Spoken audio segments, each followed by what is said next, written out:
স্বভাবে বিনয়ী বলিউড অভিনেত্রী প্রিয়াঙ্কা চোপড়া প্রয়োজনে ক্ষমাও করে দেন, কিন্তু কাউকে অপছন্দ হলে তার দিকে মুখ ফিরেও চান না। অর্থাৎ নেতিবাচক বিষয়কে কোনোভাবেই নিজের জীবনে জায়গা দেন না প্রিয়াঙ্কা চোপড়া।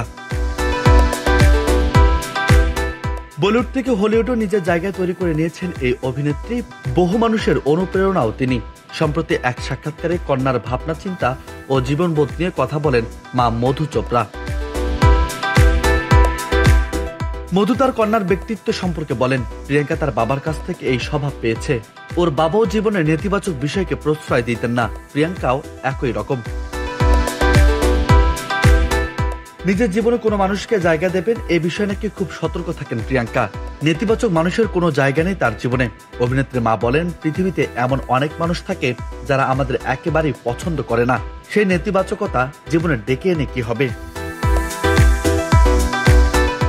মধু চোপড়া আরো বলেন, ওর কাউকে অপছন্দ হলে জীবন থেকে ছেঁটে ফেলে দেয়। একবার এমন হয়েছে, যদিও ওই মানুষটা এটারই যোগ্য ছিল।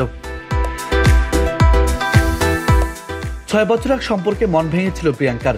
অভিনেত্রী নিজে পরে জানিয়েছিলেন তার মাকে। অভিনেত্রী এমন সিদ্ধান্তের প্রেক্ষিতে মেয়েকে নিয়ে এমন মত মায়ের। তবে ঠিক কোন সম্পর্কে কন্যা আঘাত পেয়েছিলেন তা নিয়ে নিশ্চিত নন মধু। সম্পর্ক নিয়ে প্রিয়াঙ্কা নিজে এক সাক্ষাৎকারে বলেছিলেন, একসময় আমি পরপর সম্পর্কে জড়িয়ে পড়েছিলাম আমার সহ অভিনেতাদের সঙ্গে। নিজেকে সেরে ওঠার কোনো সময় দেয়নি। সম্পর্কে নিয়ে নিজের একটা ধারণা ছিল, সেই ধারণার সঙ্গে সেই প্রেমিকদের খাপ খাওয়াতে চাইতাম।